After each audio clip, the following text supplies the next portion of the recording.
어차피 내일 아니다. 나만 아니면 된다는 생각을 가진 사람이 너무 많아요. 이 나라는 바뀌려면 딱 하나밖에 없어요. 대한민국 국민이 정신 차려야 돼요.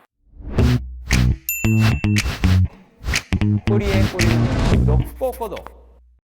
조금 무거운 책이에요. 오늘은 은유 작가님의 알지 못하는 아이의 죽음이라는 책을 가지고 이야기를 해볼까 합니다. 어린 아이들의 죽음에 대해서 이야기하는 책이다 보니 어떻게 소개해야 할까 참 어렵습니다. 이럴 때는 딱히 어떤 책에 대해서 제가 어떤 이야기를 들려드리는 것보다 책의 글을 한번 소리내어 읽어보는 것도 의미가 있을 것 같습니다.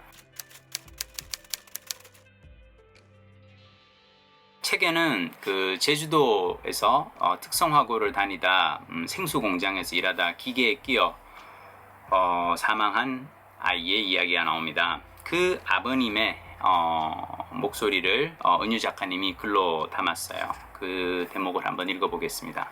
민호가 있을 때 세 번째 기계 고장이에요. 첫 번째로 고장났을 땐 휴대폰 액정이 깨졌고, 두 번째는 기계 위쪽을 정비하다 떨어져 갈비뼈를 다쳤어요. 그때 민호가 응급실에 갔다가 집에서 쉬고 있었는데 회사에서 굳이 애를 불러다가 기계를 작동시키게 했어요. 학생을 데려다 일주일 교육하고 베테랑 직원이 할 일을 시켰어요. 공장장한테 당신은 사기꾼이다. 진짜 나쁜 사람이라고 그랬어요. 듣고만 있어요. 아무 대답도 안 해요. 민호가 19살에 현장 실습하고 받은 급여가 250만 원이에요. 야간 근무랑 토요일 연장 근무 수당까지 합친 급여예요. 부모 입장에서는 솔직히 표준 협약서를 보지도 못했고 근로계약서는 원래 부모님 사인이 있어야 되는데 그것도 없었어요. 애가 집에 오면 잠만 자요. 그렇게 번 돈으로 민호가 용돈을 줬잖아요. 첫 월급 타서 식사를 대접했어요. 우리 애가 어른스러워지고 자기 스스로 헤쳐나가려고 하는구나, 그런 생각을 했죠. 방치했던 제 잘못이죠. 아이가 왜 이런 봉급을 받았는가를 알아봤어야 되는데 못했으니까요. 제가 느낀 게 그거예요. 교육부, 고용노동부, 안전보건공단, 회사가 잘못한 게 아니야. 누가 잘못했냐? 아빠가 잘못이야. 이 회사는 잘못이 없다는 거예요. 돈 없는 아빠 밑에 태어나게 한 게 잘못이고, 돈 없어서 좋은 교육 못 시켜서 특성화고 가게 만든 것도 아빠가 잘못이지.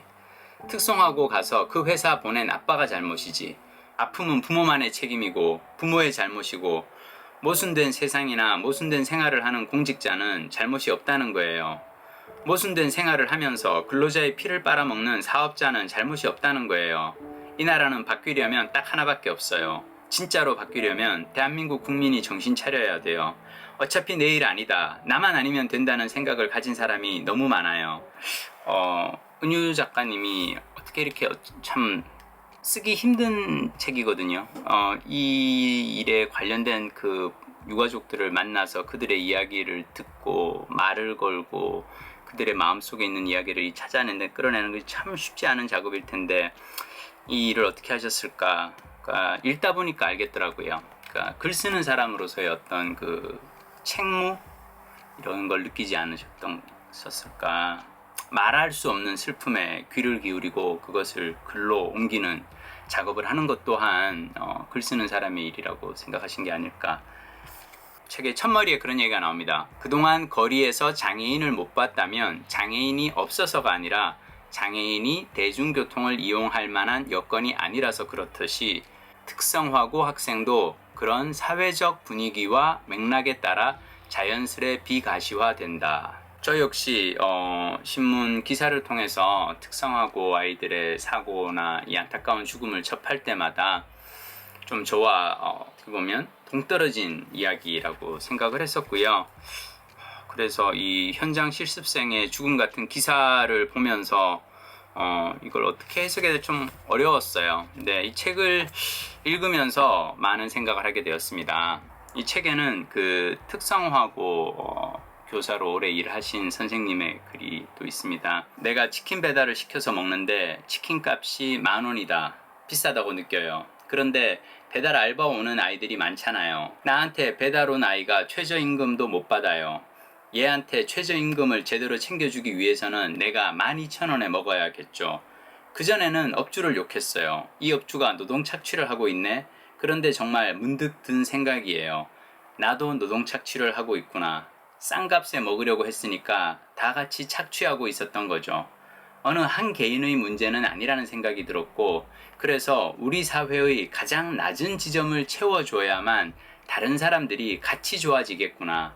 청소년들이 가장 열악한 노동 환경 속에 있으니까 청소년들의 노동 환경이 좋아진다면 다른 사람도 좋아지겠구나 싶었어요.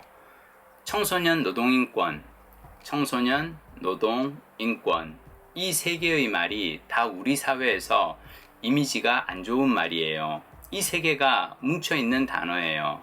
그렇죠.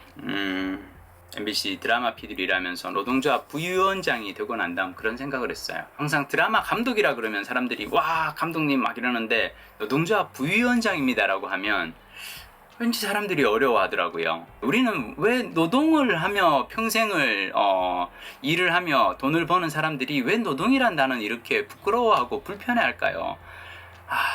청소년 노동인권, 사실 셋 다 너무 중요한 단어잖아요. 근데 이 아이들에게 청소년 노동인권을 지켜주는 게 왜 이렇게 어려울까요? 어쩌면 우리 사회가 최소한의 해야 될 노력이 이것이 아닌가라는 생각이 들었고요.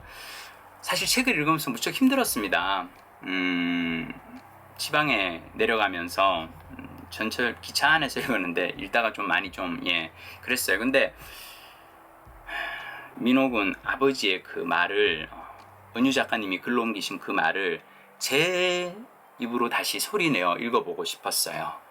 왜 은유 작가님 그것을 기록했는지 알 것 같았어요. 이 이야기는 꼭 누군가에게 전해져야 하고요. 아니, 그 누군가가 다른 어떤 사람이 아니에요. 어떤 회사의 사용자라든지 자본가라든지 교육청 이렇게 공무원 아니에요. 우리 한 사람 한 사람이 다 느껴야 될 것 같아요.